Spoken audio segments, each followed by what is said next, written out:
Have you ever wondered how your sales performance compares against your competitors and peers? The B2B Sales Benchmark Report provides the definitive guide to what success looks like in 2021. See how you compare in terms of win rate, sales cycle, average deal value, relationships, and engagement. You can see the results and get the full report at ebster.com/B2B-sales-benchmarks.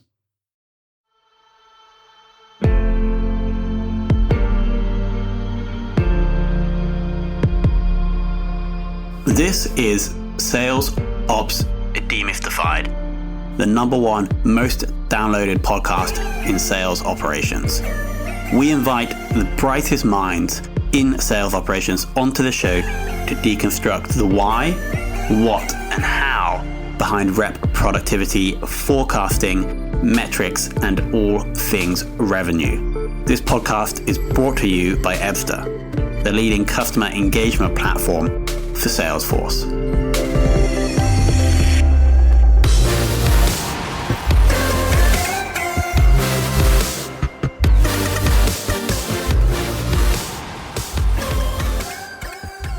Okay, Brandon is here for, I believe, the 8th Sales Operations Demystified podcast/webinar episode. Thank you so much for joining. Thanks for having me. Every guest we have has a really diverse kind of entrance into sales operations, and stalking you in the last week or so, I see we have another kind of interesting approach or route into sales operations, which is going to be super interesting to go into. Before we do start chatting with Brandon, a bit of admin. Last week, apologies, we didn't actually have an episode. We had a sales operations manager from a large tech company. We weren't allowed to say the name because for legal reasons, but we actually got the time zones messed up. He was on the west coast of the US. We got the time zones messed up, so we couldn't make the time, but he is coming back on the 16th of May. So yeah, Brandon, super excited to have you on. We'll run for approximately 30 minutes. We have the standard questions that we'll run through. But there's also, I was reading one of your LinkedIn posts today, and so there's definitely going to be a wealth of knowledge, both for salespeople and sales operations people here, I feel, from what I was reading.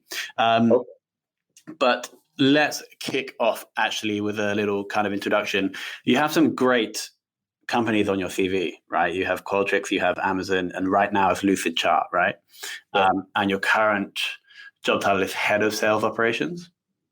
Yeah, it's kind of interesting. It's technically revenue and account operations. We're still we've consolidated a lot of the duties between sales and CS, and so. Yeah. But yeah, generally, like a bulk of our work is in sales operations. And that's super interesting because a big theme that we've had from previous episodes is actually sales operations is really just part of this larger thing called revenue operations, but I'm sure we will touch on that. So as I was saying, interesting journey to sales operations. So can we start with that? How did you kind of get into sales ops? Could you please explain your journey? Yeah, so I started as a finance major in college, graduated, and it was kind of a means to an end. I've talked about this before, but what I'm passionate about is solving problems, looking at operations, how to make them more efficient, and really doing analytics to drive data-driven decision making. Yeah. And finance was a really good means to an end there. And when I went to Concur Technologies, which was now part of the SAP family as well. Mm-hmm. One of the things that I really looked for in that role was one where I had kind of a seat at the table and could kind of check those boxes, not just I'm sitting in back office kind of being support. And I think that this actually has a lot of kind of application to sales ops. There tends to be in finance kind of two types of roles. Yeah. Those that are very back office and support, and basically the person that holds the purse strings, and all you do is say, yes, you can use this money, and no, you can't. Or the real more strategic partner type role. And so that was one thing I've always looked for in, my roles, especially in the finance side, was doing the due diligence to understand, what type of finance organization is this? And so at Concur and then later at Amazon, that was very much the case. And so that was why I chose those roles. And then when I came, so I was, very happy up in the Pacific Northwest. And one of my buddies from Amazon actually had moved down to this company called Qualtrics. And at the time I hadn't really heard of them. And it was just kind of, hey, I think you guys are doing really interesting stuff. My wife and I were in town, just kind of on a vacation, a holiday, and went and visited the office. And as the story goes, found this interesting sales ops world, and really? introduced my future boss. And as they say, the rest is history. So when you say you found it, then you went to the office just to look around, and you got introduced to the sales operations team. Yeah, exactly. Because your friend was in sales operations, or? No, he was actually like in partnerships or something like that. Okay. And they had an open role for kind of a leader in the sales ops team. And so connected me with the director over there, the senior director. And we just kind of hit it off and started talking. And the more I learned about sales ops, the more I realized it really checks all those boxes off for me. Of, I get to like leverage data to help drive, decisions. I, can dive into the operations to help, companies be more impactful and efficient. And then also, like, the thing I love about, and I've really fallen in love with in working in sales operations, is like the psychological aspect of things. Interesting. Yeah. Because many times, you can go run the data and it says do A, B, and C, and it'll have, such and such outcome. But there is this human element when you're working with salespeople, especially when you're working with things like their compensation. And you have to really think, how will someone react? Because your model that you built is based on, this underlying assumption that they're going to continue to operate in the same way they've been operating. But if you change the comp plan, like, all bets are off. Yeah. And so you have to really think about what will be the psychological impact of those things. And so we've seen a number of decisions that, where we, the data tell us to do one thing, and then we've had to kind of add upon this kind of almost like psychological analysis of how will reps or managers react given, certain changes. And a lot of times, there's this qualitative research element to it. So that was another thing that helped me really fall in love with kind of the sales operation side. And then one last point is, it's just fun to be at front of the house. Like, every company I've ever worked at, like, when you're on sales, you're really kind of driving the ship, whether directly or inadvertently. I think about my time at Qualtrics. We had a major impact on the product roadmap because, like, they want to know, product managers, product marketing wants to know what's selling. They want to know, what certain things are being received in the market. And so there's just a lot of fun being in the sales org because you have such a important role that impacts literally like every other organization in the company. I think I have two really interesting points there. The first is, and we've had this before, how there's two, like, the qualitative data-driven analysis and that softer side. These are two, like, very different skill sets, right? And a sales operations resource has to really manage those two, even though they're almost completely different things. That's super interesting. Hopefully we can talk more about that later. And second thing is, and this is really good actually, the communication link back from sales to product. I think a lot of companies are not good at doing that. And I, like, here at FCI, I don't think we're the best at doing that either. But it is so important, because how does the product know what's going to sell if the product team are not out there every day with customers getting rejected, right?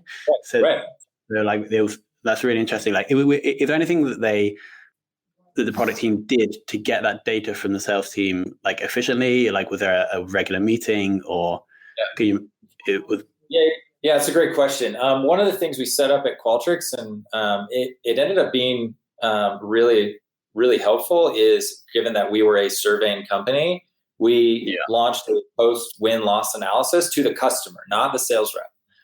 Because oftentimes you find the sales rep is like, oh, this is why I lost. And then you actually go look at the feedback from the customer, and it's like, you lost because you had no clue why you lost. Interesting. So for the benefit of the audience, Qualtrics was like a survey SaaS platform. Exactly. Right? Yep. So you're saying you would send a survey to the customer or to the salesperson post lost deal, or both? Yeah, I mean, we had kind of sampling rules to where we'd send to a certain percentage. We had, if it was like just a little add-on, we wouldn't send surveys. So we had all these rules, but we'd send a survey. And then we also had a process where certain deals that, had key criteria, like they were large deals, they were maybe a new product or something. We'd set up rules. It'd go into a queue that me and my team would review. And we basically say yes or no. And if it's no, it'd go through that kind of normal sales survey process? If yes, what we do is we actually contracted with a third-party entity that would go and do in-depth interviews with these people. Oh, nice. And it was like our first vendor was really good, but then we switched vendors to actually a local company, a group called Closed, CLOZD, and these guys were just super, super sharp. And the content that they were giving us was giving us a ton of insight into our sales process. Like, were we coming out on our pricing way too heavy? So a lot of really good sales training material, but then also a ton of really robust product capabilities that just wasn't there. That was really critical to them. Because that's the other thing too, is there's always this interesting, I would say, battle between sales and product. Yeah. To where, product often views sales as just a bunch of whiners. It's like, hey, just go sell the product. Yeah. And there's this and I think it's quite healthy, this a little bit friction per se. But when it's coming directly from the mouth of the customer, it's like product marketing's like, this is amazing. This is exactly what we need. And same with their product team. So that was one avenue that's been super helpful. And then the other thing too is, I'd say and this is something we're implementing here at Lucid because we're still a little bit more in our infancy there, but just collecting feedback on what were key features that impacted this deal. And so, there is the bias of the rep, but I think genuinely, as long as we explain why we're collecting this data and that it's going to have major impacts on the product roadmap, then they'll be apt to try and be as honest and open as possible about, hey, this feature set wasn't there and this is why we lost the deal, or this was and why we won the deal. So goes and things like that. That's super important, right? Because you have the egos of both teams. The product team's ego saying that my product's amazing. Sales team's ego says I'm really good at selling, and so these are almost a conflict, right? But if you have the customer saying, actually, your product's not so amazing here, or you don't have this feature, then the product team can stomach that much more effectively. Yeah. And I think this is another area where sales ops can add a ton of value, is just acting as kind of this intermediary, because you think of the background and the profiles. You have sales reps, we all know kind of their backgrounds. And then you have product, which will be, very analytical. Oftentimes, especially in a tech company, they're ex-engineers or they have a computer science degree. And so a lot of times the friction is driven by just they communicate very differently. And we can act almost as translators of saying, look, here's a bunch of sales reps are saying this, and they think it's this huge fire, but let me actually translate it into kind of layman's terms. And maybe it's a translation, maybe it's helping them kind of see through the way the sales reps are communicating. And so that's, I think, one critical skill set a sales rep can do, is making sure you have a strong relationship with your product marketing team, because we both rely, and sales relies upon, the product that they're building, and product relies upon sales to get good information on what to build. And, we can often act as that intermediary to ensure that it's more of a virtuous cycle as opposed to, the opposite. Yeah. I actually don't think we've spoken to anyone about that role, as the role of sales operations linking products and sales. So that's super interesting. We pull out a couple of quotes from each interview and put them on social media and design them really nicely. So I think we'll probably do one to do with that, with products and sales. Anyway, okay, so moving on, and we may have touched on this already. What do you think makes an awesome sales operations person? That's a great question. And this was probably one that I'm probably most excited to answer. And I maybe I have a unique take on it, but let me give you a couple stories from my Amazon days that kind of as context for my answer. Great. So one of the things that was really ingrained in the Amazon culture was very rotational, to where I remember when I hit my 2-year mark, my inbox just started getting flooded with directors saying, hey, I want to talk to you about a role on my team, man. I want to talk to you about a role on my team. And then I talked to my director because I was like, hey, FYI, I'm talking to these teams. And he's like, oh no, I totally know. And, this is the way, it's going to be very painful if we lose you, but I get it. And we want to do what's best for you. And ultimately kind of what's best for Amazon, because, there's benefit in this kind of rotational, getting fresh set of eyes on things. And so then it was interesting, because then when I was really heavily involved in our MBA interviewing, because we had a pretty robust MBA program, post-MBA program. Yeah. And I remember so at this point I was in finance and sitting in these interview committees. So we'd interview a bunch of people and then we'd sit and debrief about them. And I remember meeting one candidate and I'm like, this guy would be incredible on my team. He literally checks all the boxes. We'll just nail it out of the park. And then the guy next to me says, oh, he would be terrible on my team. Granted, still in finance, but the roles were very, very different. And I said, okay, yeah, let me understand your role. And I said, yeah, he actually would be not very good in this situation. And we ultimately declined on this individual because we're looking for someone that really can do it all. That, maybe isn't like so pigeonholed that they're going to be the specialist in this one area, but we can hire smart people that can rotate throughout the company. So that culture was really heavily ingrained upon me, and something that I was a big proponent of. And then the second piece, a story from there, I remember we had a candidate that we were interviewing for a specific position, not kind of anything rotational at that point. And I was like, look, this kid's really smart, super sharp, and it wasn't just me, it was pretty much everyone on the interviewing committee was like super sharp. We really like him, but we don't think this role is quite right for him. He doesn't have the right experience. And I think the ramp will just be, maybe too long than we need. And my director said, totally agree with everyone's assessment, but step back and think 6 months, 12 months from now, once this person's ramped, like how will they compare? And we all immediately had this kind of aha moment that's like, this kid will be a rock star.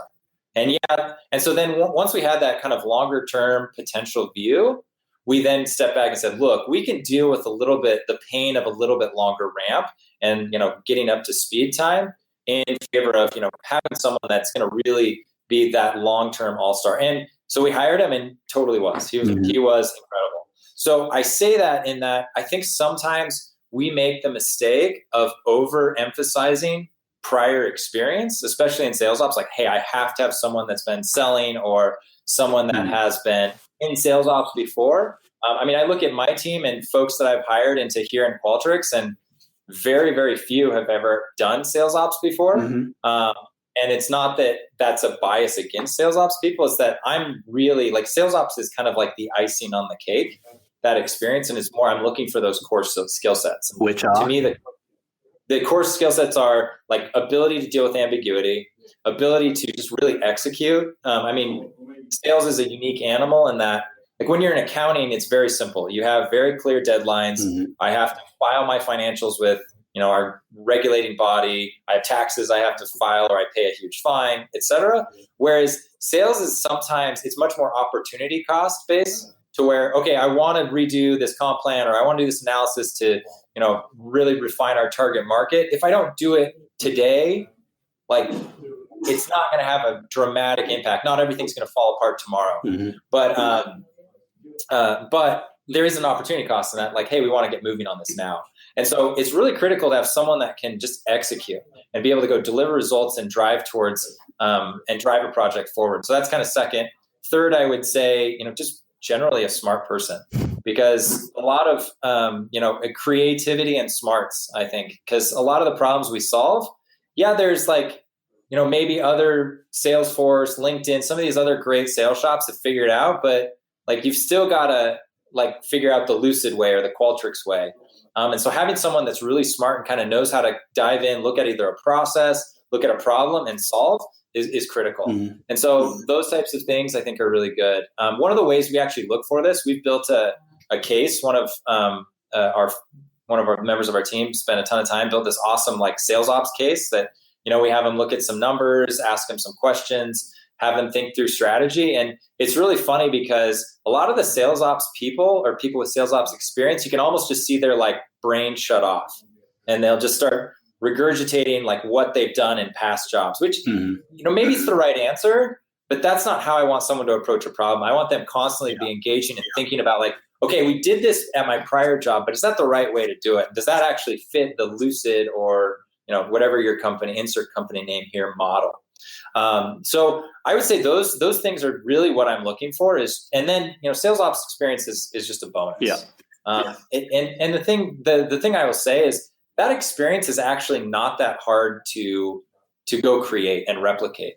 I could go hire someone tomorrow, give them like 30 days and say, go spend the next 30 days just interviewing every local sales company, understand how they think about this comp element, this thing and this thing and this thing. And they're going to get actually a much better understanding than someone that maybe even spent like 10 years at Salesforce. Yeah. Because they just have one point of view. And so that's, I guess, the one recommendation for folks out there in sales ops right now is make sure that you're getting a really diverse exposure to different ways of doing things. That's when you can turn kind of your sales ops experience into a major, major asset. Because not only do you have, a really good understanding of what the market's doing, but also, hey, I've seen these in practice as well. And that's when it kind of flips from a nice to have to like actually really essential. Yeah. And so then the next question is, do you think that sales experience is necessary for this role? Yeah, I think, it doesn't hurt. It's kind of one of those things. I think it's the same answer I give with kind of sales ops experience. It just depends, if that's what you're going off, and like it's a secondary consideration in my mind. That said, I will say the one role where I think it's pretty critical is enablement. Okay. So enablement right now is kind of in our org. Yeah. And I think there is some additional credibility when you've sold before. So we hired our head of enablement, and I actually brought her in. I was a close friend, and she had literally, I remember sitting her up in front of all of our sales reps and basically said, look, she carried $1 million quota, led a team, and you could just immediately see instant respect. And listen, I've seen a lot of enablement functions fall flat because you have someone sitting up there actually telling the right stuff and doing it very brilliantly, but because they just don't have that credibility, like sales reps just kind of turn off.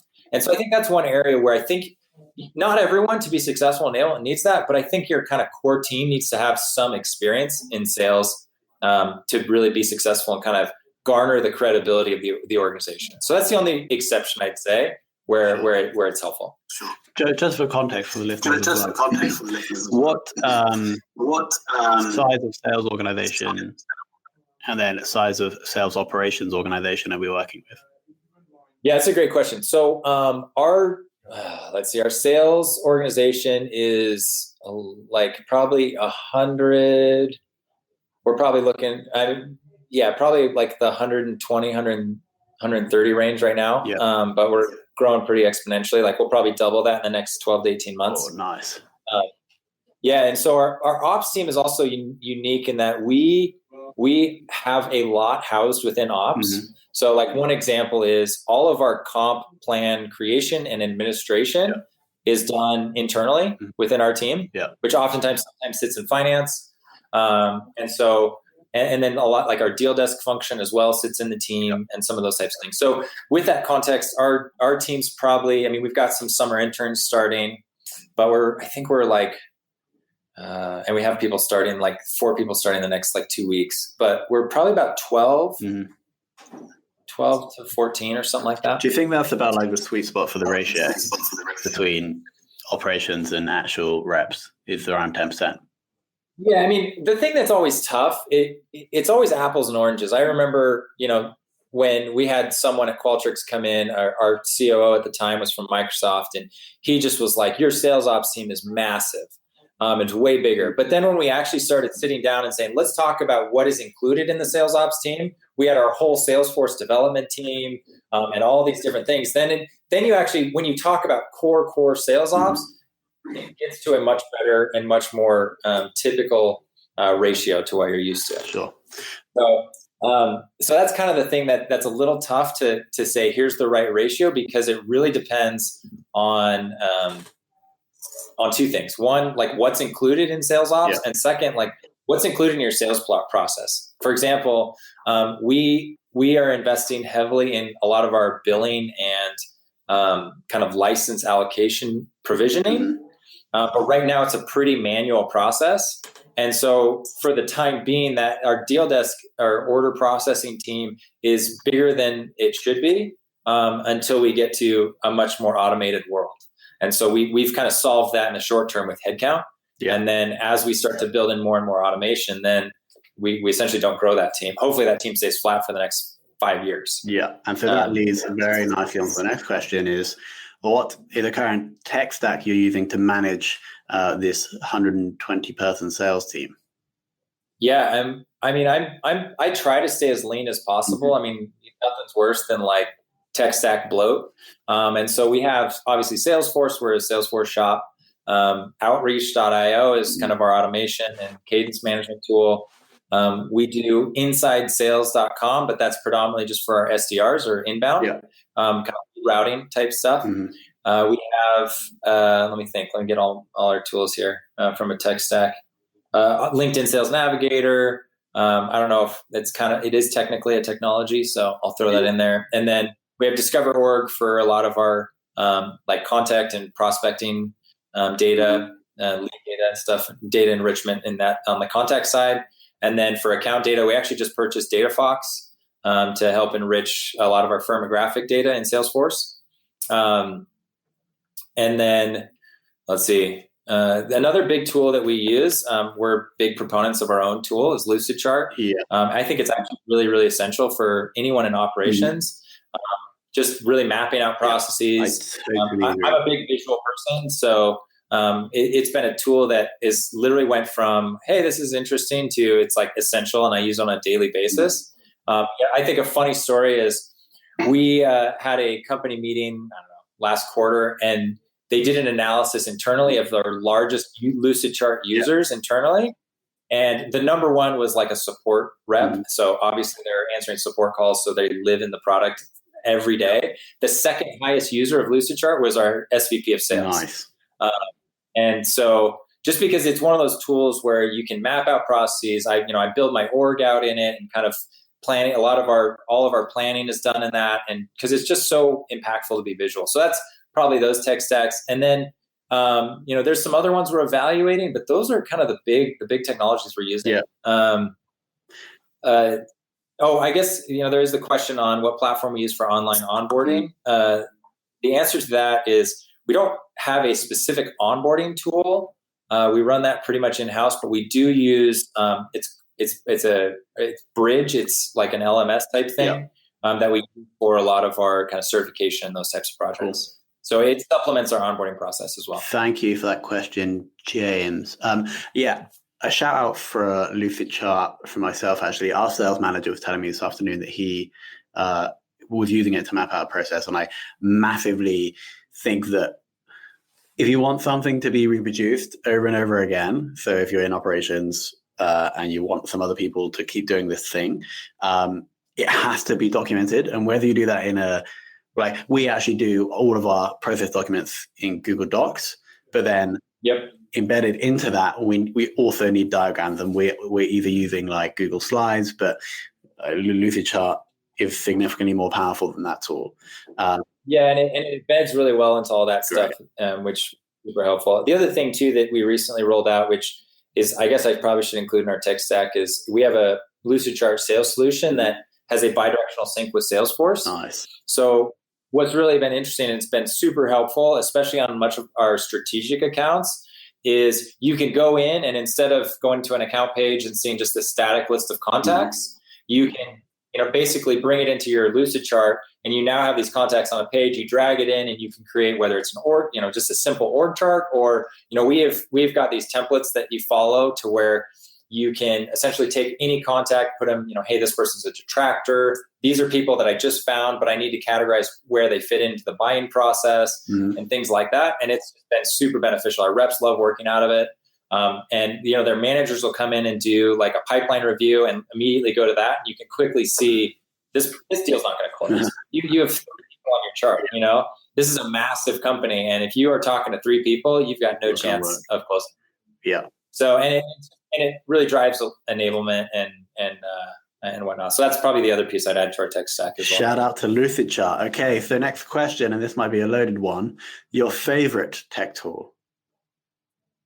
This is probably a nod of the hat back to my old finance days. Is I just live and breathe in Excel, and it's just such an incredible platform. Back to basics.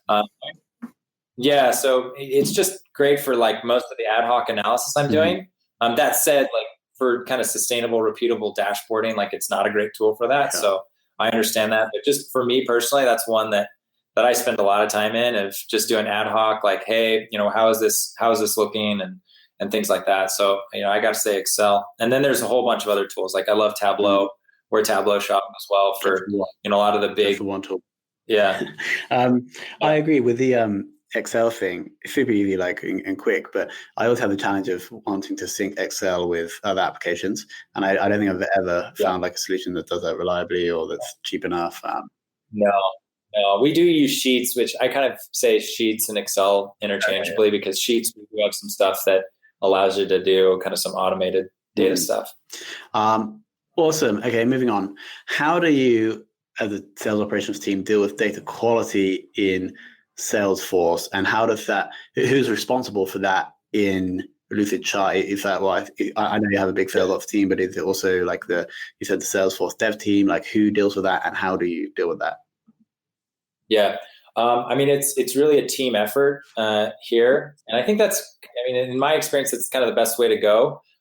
First and foremost, like our responsibilities, we're looking for software or databases that can help. So as I mentioned, we just purchased DataFox. That we're already seeing some great uplifts in kind of our data quality there around, firmographic data, industry, it's employee counts, things like that.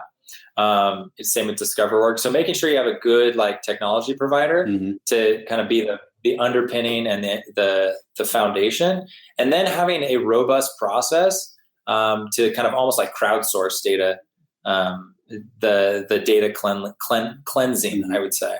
So right now our reps, if they, in their conversations with whether it's SDRs to the closers, if they're in a conversation with one of their accounts and find out, hey, you know what, this account actually purchased this account, they have a process, they can submit a case, we review it, and then make the adjustments there.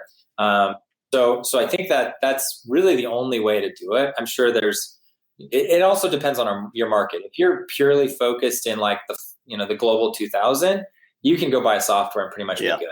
Problem is we work in that all the way down to the smallest of small SMB clients. And so when you start getting into mid-market SMB, there's just not a solution that's really great unless you're in a really niche market, but we're really in everything. And so the best way to do that is to crowdsource. One of the other issues that we're running into is we recently expanded to Europe and opened an Amsterdam office. And our European data set is needs some work. And so and we only have a few feet on the ground. And so it's been a bit of a struggle because we want to create all these patches and territories for the reps, and we have less than ideal data. And so that's kind of a struggle that we're currently working through and trying to figure out, do we need to look at a separate data provider in some of the European markets, especially as we think about Australia and New Zealand as well, and the rest of the APAC region. What do we do there, and how do we? Because we really can't crowdsource at that point. Because when we started, we didn't have any boots on the ground. We now do, and so it's quickly getting better. But that's generally how we've approached it. Didn't decide to come to London. We actually came to London. Okay. We loved London. It just didn't, from a cost perspective, didn't make sense for us. Agreed. Our sell is very. We have a very inside sales motion. And so we don't have as much of a need to be at the beck and call of our customers and just be on site in a minute. If you're, highly sophisticated, you do 6-month implementations, totally makes sense to be in London because there's a major install base there. But that's why we chose Amsterdam. Biggest challenge with the role and how you overcome it. Yeah. And I don't know, maybe this is unique. We kind of talked about, my career has been in high growth tech. And so this may not apply to other industries, but it's really weighting prioritization, I would say. I have at any given time, myself and my team included, there's 100 great projects, good projects we could be doing. How do we find the great projects, the areas that we're going to move the needle the most? And so that's probably the most difficult and the most exciting thing I think about being on the team here and being kind of in the industry is there's never a lack of, you're never deciding, hey, this is not very value add and this is very value add. It's this is very value add, this is very value add. Which one do I do? So do you have a framework for this prioritization or a process that you go through in order to make sure you're working on the right stuff? Yeah, for sure. So one of the things we've set up here on our team is really looking at 4, well, 2 of them are more quantitative, so metrics, and then 2 kind of just general goals of focusing on. And as we do quarterly, we call it OKRs. There's a bunch of research. It's, I think, generated originally a Google practice, the OKRs. But when we set our goals on a quarterly basis, we kind of look at these kind of 4 levers that we want to be influencing. One is, our top line sales number, ensuring that we're doing a project that will help build and increase our top line sales. We have aggressive growth targets and we need to make sure we're helping hit that. Second is average bookings per rep, and looking at that and making sure we're not just hitting our, that metric number 1 by throwing a bunch of bodies at it, but instead we're actually improving efficiency, making sure our reps are being more and more productive and we're getting more ROI for each rep.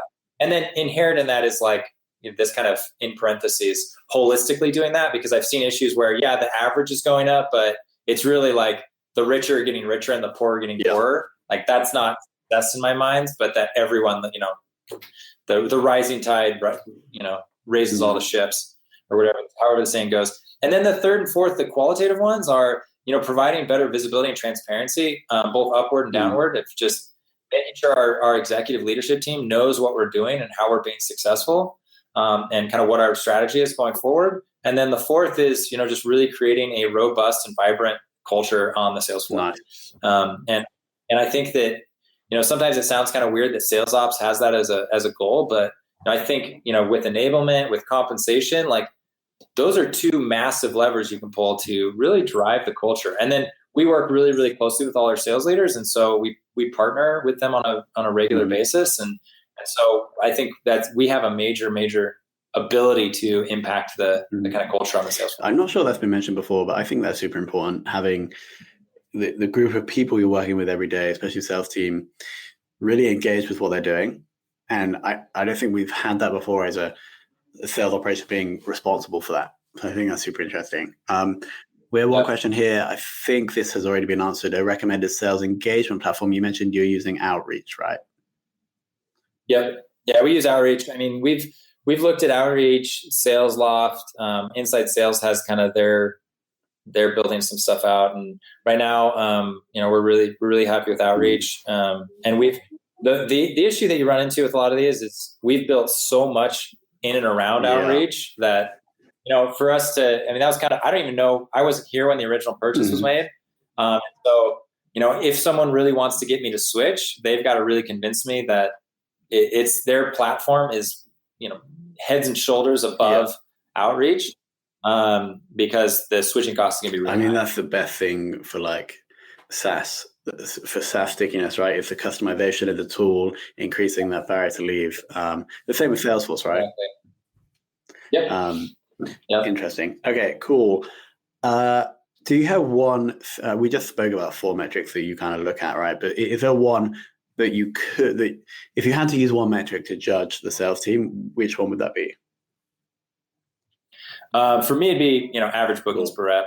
I think that's, if you wanted to judge the health of a sales org, because you might be hitting your numbers. I've seen sales orgs where, you're hitting your numbers, but you have 1 or 2 people that are hitting really, really big deals while the core is struggling. Like that's just delaying the disaster. There is an underlying problem that's going to come out at some point. And so looking at, making sure how, what are the percentage of reps that are hitting quota, and, average bookings per rep, or like they kind of go hand in hand, or 2 metrics, 1 to 2 metrics that I. But then you did say there's also the other dimension of that you need to look at, which is almost, what's the term? The range of between, because as you said, there could be 2 players killing it and then the rest not. So awesome. Okay, so we come to the end. The final question is about somebody that you know or that you worked with that's kind of inspired you or taught you a lot about sales operations. Who are they? How do they do that, and where do they work? Yeah, so there's, I would say, 2 people. I know I'm supposed to do 1, but I'm going to break the rule, give you 2. The first one was a guy named Austin Bankhead. I can't remember the name of the company he's at now, but he was the senior director that hired me at Qualtrics. Guy's super sharp, kind of the same background. Like he had a background in marketing and management consulting. But just had that ability and was really sharp, and just taught me a lot about generally, what we should be looking at and how to look at a process and analyze it. And then the second individual, I would say, his name is Spencer Dent. He's actually one of the founders of that closed company I talked about. I essentially was his backfill at Qualtrics. He moved in to kind of set up a demand gen function there. And so he was great because, he had been doing my role when I moved over there, and he's stayed in the sales industry and just super sharp, has just really, really good, he's smart. That's really what it comes down to. Going back to the original conversation, like he's a guy that you can throw a problem at, and whether he has context or not, or, even experience, like he can think through the problem and give you a good recommendation. Fantastic. Okay. That was a pretty fast journey, wasn't it? That I think that was probably the most words spoken in one of our podcasts. But super interesting. Like, I really like you had a background in finance. You're clearly very like operational and like super smart. And I think there's a lot of value added to the audience there. We're going to drag out 2 quotes and we'll be posting them. I really like the part about how sales operations has like the soft side, but also the super analytical side. I think that's super awesome. If anybody has any questions, they have to be fast on the chat. Brandon, thank you so much for coming. I really appreciate it. Yeah, of course. And, feel free I'm on LinkedIn. You can connect, shoot me a message. I love learning more about other people's problems and happy to share anything we've learned and would love to learn from others as well. So Brandon Bussey on LinkedIn, and also a massive shout out to LucidChart. Like I didn't actually connect the application of the product with the kind of sales mapping that you discussed. So I think that's super awesome. Sweet. Cool. Yeah. Thank you, Brandon. Great. All right. Thank you. Have a good one.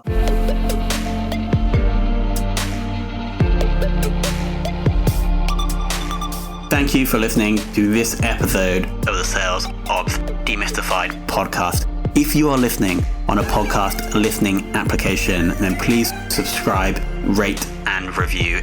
And if you have any questions about the show, if you know a guest, or if you have any questions about sales operations, just hit me up at tomhunt@ebster.com. That's tomhunt@ebster.com.